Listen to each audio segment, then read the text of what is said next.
I think almost everyone knows that feeling, right? You're at a busy place, maybe a restaurant, lots of chatter, Yeah. and someone's talking right to you. You hear them, you hear the sound, Yeah. but the words, they kind of dissolve. It's just this frustrating muddle. It really hits home, that difference between just hearing volume and actually understanding what's being said. Yeah, that exact experience, that gap between hearing and understanding, that's really what we're diving into today.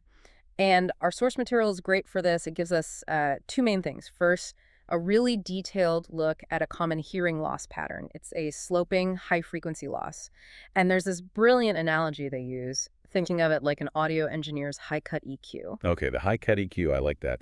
And the second part. The second part connects that clinical picture to, well, modern data, how we structure it. We explore why it's so crucial now to standardize how we record and, share this hearing data. Got it. So we're translating this sort of abstract medical chart, the audiogram, into something tangible, like that EQ analogy, and then figuring out how to package that information so it's actually useful, portable, ready for modern tech. Precisely. So let's start with the audiogram itself. It's that graph you see at the audiologists. Okay, so for you listening, picture this chart. Across the bottom, left to right, you've got frequency and hertz. Pitch, basically.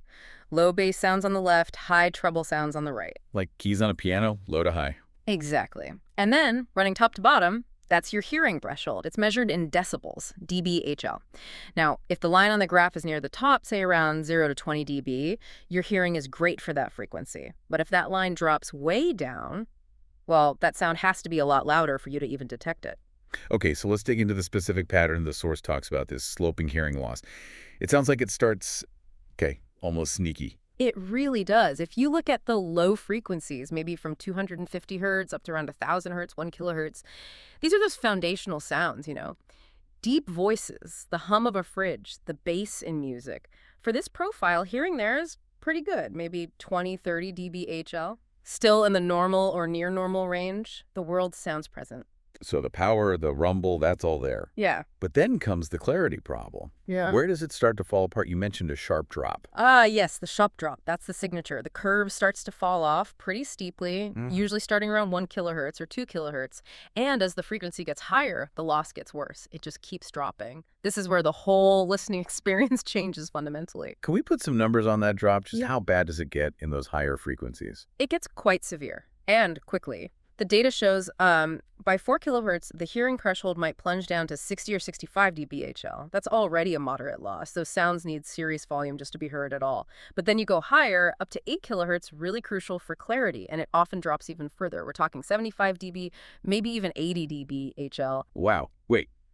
So you can hear low sounds fine at, say, 20 dB.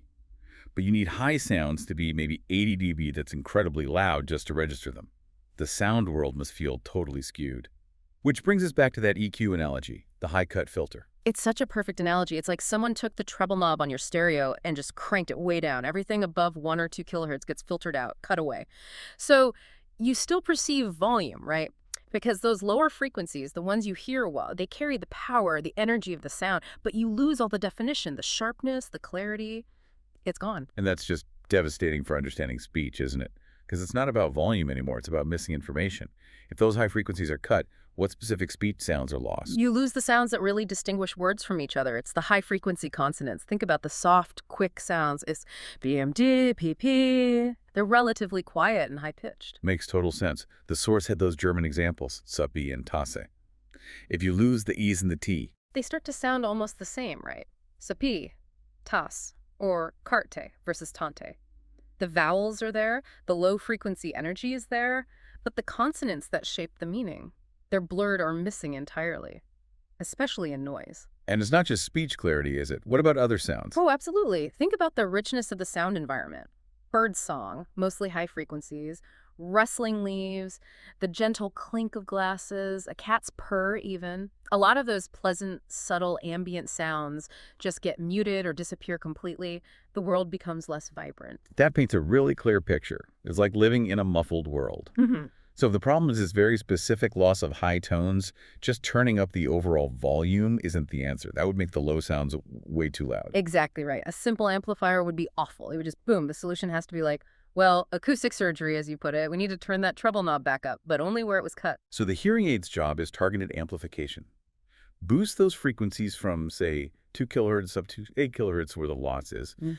but leave the lower frequencies, the ones that are still working well, largely alone. Precisely. Selective frequency-specific gain. That's the core idea. Restore the lost energy without messing up the parts that are fine. Okay, but hold on. If you're boosting sounds at, say, 4 kilohertz or 8 kilohertz by, what, 50, 60, maybe even more decibels to compensate for that severe drop, isn't that massive amount of amplification going to cause problems? Like horrible feedback whistling or just making things sound distorted and painful? That's a really critical point, and it's why this kind of loss absolutely demands modern digital hearing aids. The technology inside, whether it's a BTE, RIC, or an ITE model, is designed to handle exactly that. First, the feedback, that awful whistling. You need really sophisticated feedback management systems. They constantly monitor the sound, detect frequencies that are starting to oscillate and leak back into the microphone, and they cancel them out instantly before you even hear it. Okay, so that stops the whistling. What about just general background noise? If you amplify everything in the high frequencies, won't background noise become overwhelming? Another key challenge. That's where adaptive directional microphones come in. They're clever. They analyze where sound is coming from. So if you're talking to someone in front of you in that noisy restaurant, the microphones can form a sort of beam, focusing amplification on the voice in front, while actively reducing the amplification of noise coming from the sides and back. So they try to enhance the signal of the speech and suppress the noise. Exactly. It's about improving that signal-to-noise ratio, which is crucial for understanding speech when there's background chatter. But even with fancy microphones and feedback cancellation, how does the audiologist fine-tune it?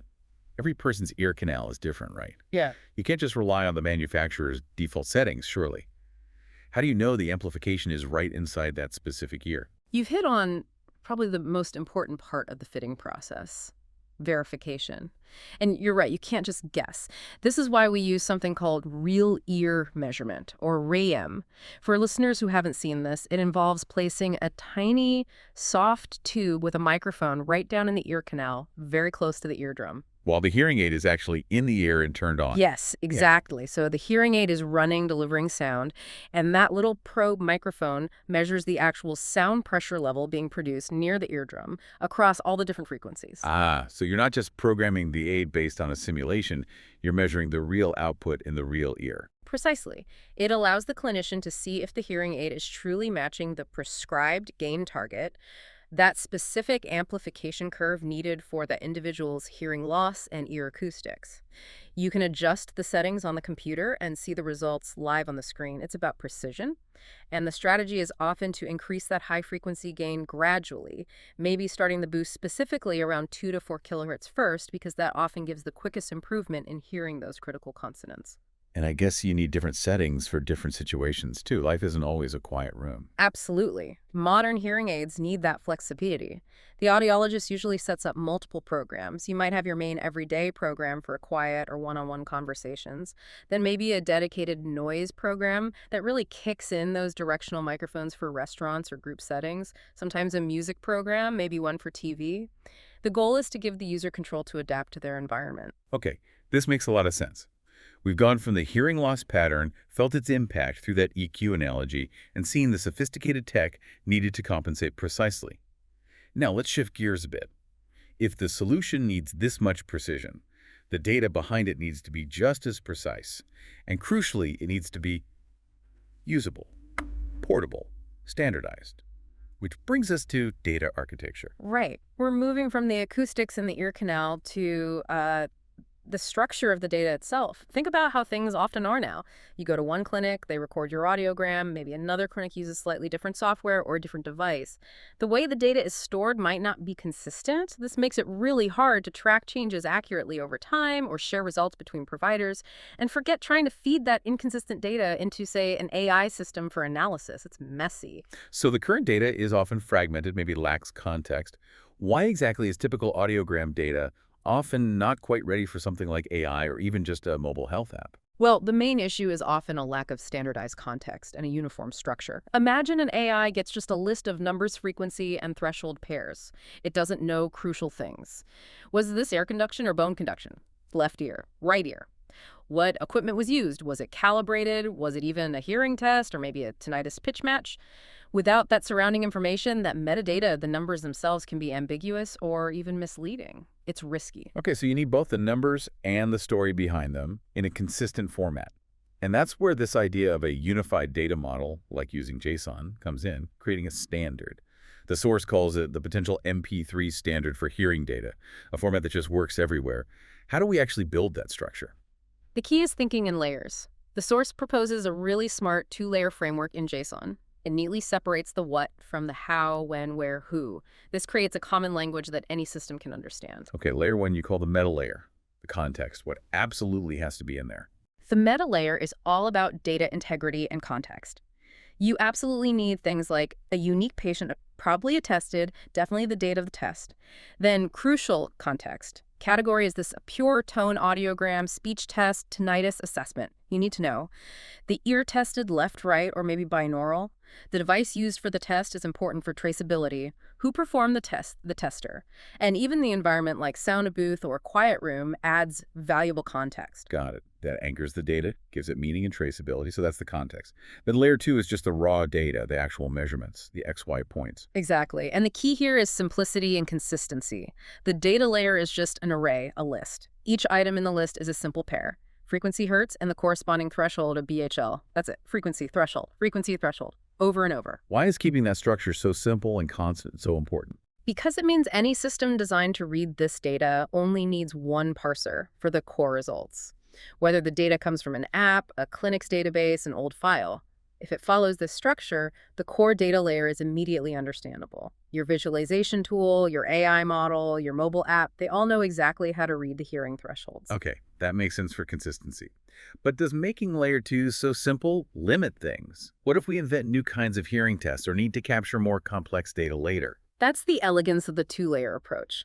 The core data structure and layer 2 frequency threshold remains stable for standard tests like audiograms. But the meta layer, layer 1, is flexible. You can add new fields to it over time without breaking compatibility for systems that only care about the basic audiogram. You could add masking details or stimulus type or calibration info to meta layer. The core structure for reading the fundamental results stays the same. It's disciplined but extensible. So the standardized structure makes the data instantly machine readable, AI ready. And you could use the exact same framework for different tests. Just change the labels in layer 1. Precisely. Say you want to store a speech audiometry result. In layer 1, you set the category to speech test. Then in layer 2, instead of frequency threshold, the pairs might be stimulus leveled B and percent correct. The structure is predictable. The context layer tells you what the data layer means. It's incredibly versatile. It really is like creating that universal standard. Wow, okay. That really ties it all together. We started with that feeling of muffled hearing. We saw it visualized in the audiogram, understood it through the EQ analogy, explored the tech needed to fix it. And now we see how structuring the data about it, using something like this JSON framework, is the key to making those solutions smarter, more portable, and ready for the future. Exactly. And think about the potential once this data is standardized and easily machine readable. Because this structure makes it simple to track results over time longitudinally. We can start moving from just reacting to hearing loss after it's happened towards maybe anticipating it, looking for subtle trends. Which leads to a really interesting final thought for you, the listener. Consider this. If every small shift in your hearing, maybe even ones you don't consciously notice yet, gets logged over time in the standard mathematical format, what happens when our hearing devices can analyze those trends?